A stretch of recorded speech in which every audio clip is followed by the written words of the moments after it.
Thank you, Mr. Chairman. On your FTEs, just a discussion, do you know what the force is in D.C. as far as your EPA? I'm sorry. How many personnel you have in D.C.? About 16,000 of that total workforce in D.C. And I looked at this. Oh, I'm sorry, across the agency, 16,000. You're looking for just here in D.C.? Okay. Well, the reason why I ask is I looked at the Department of Interior, Department of Ag, and in office, they're about 21%.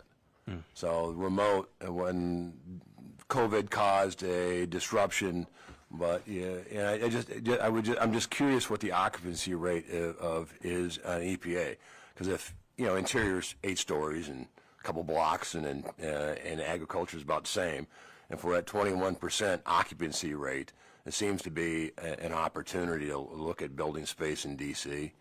I know the FBI wants a new building, et cetera, et cetera, et cetera. But it's interesting among the bigger agencies within D.C. how many people are actually in the office as opposed to remote. So I just asked that if you can get that number. Absolutely, we can get you that number.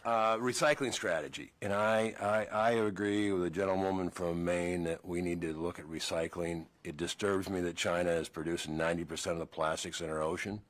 It disturbs me. It disturbs me we have toxins that we never really thought about a lot of times, and methodology of extracting minerals. We've changed over time.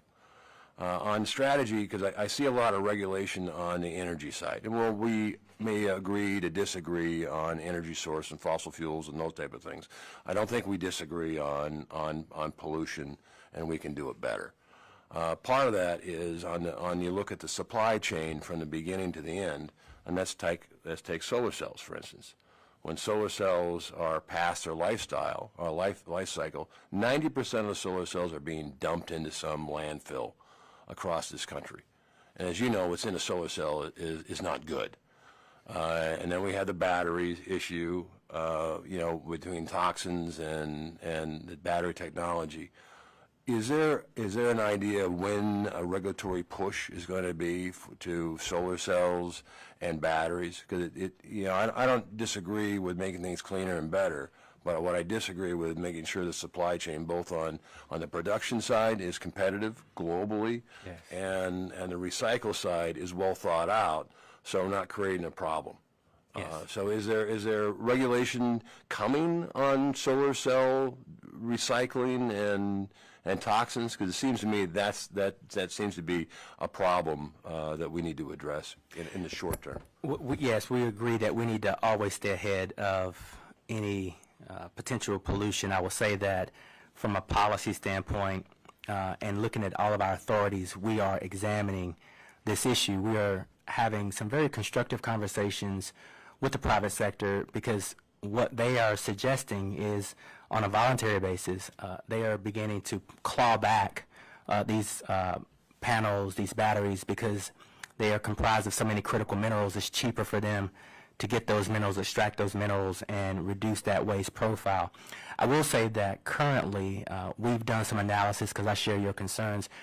Less than 1% of municipal waste is comprised of batteries and solar panels that have been used. But as we see more in the system, but that 1% happens to be highly toxic. Yeah, yes. So there's a difference between burying a 2x4 and a battery that will come back. And so we are strongly looking at this. Another question. I was asked about locomotives. Even though Montana is far away from California, what happens in California affects Montana, especially on locomotives. And you recently just closed the comment period on a request from our state of California to begin enforcing their own emission standards on locomotives. Locomotives don't generally stay inside a state, so they transit. And Montana, because, by the way, Montana is the same size as from here to Chicago plus 45 miles. So Montana's a pretty big state. Yeah. So locomotives are a big deal with me.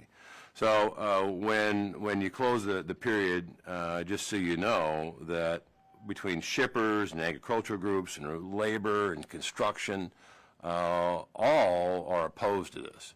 So my comment to you is, will you commit to fully and carefully reviewing each of these comments, filed by the ag groups or rail labor, construction trade unions, and shippers, to make sure that any decision you make is rooted in legally sound analysis, both legally and within the Constitution, is mindful of the supply chain impacts? Because if this goes in, what people are telling me is, once again, and I'll show you the numbers, $28,000 is what an average family is paying due to inflation and the higher energy costs. And energy costs makes manufacturing costs, and it's out of control on housing. A lot of difficult issues, outside the D.C. Sure. And then coupled with taking down Colstrip, that adds another 1,000. I can show you our statistics on that. And then locomotives on top of it. It's real hard for states that live outside the Beltway to be competitive when shipping costs more money, energy costs more money, and just living out there costs more money. So will you commit, before we make a decision on that, to fully review and make sure that we have the right science and the impacts? Yes, you have my word on that. And with that, Mr. Chairman, again, I thank you for your service. It's not being easy, but I get it. I appreciate all the work you do. Thank you.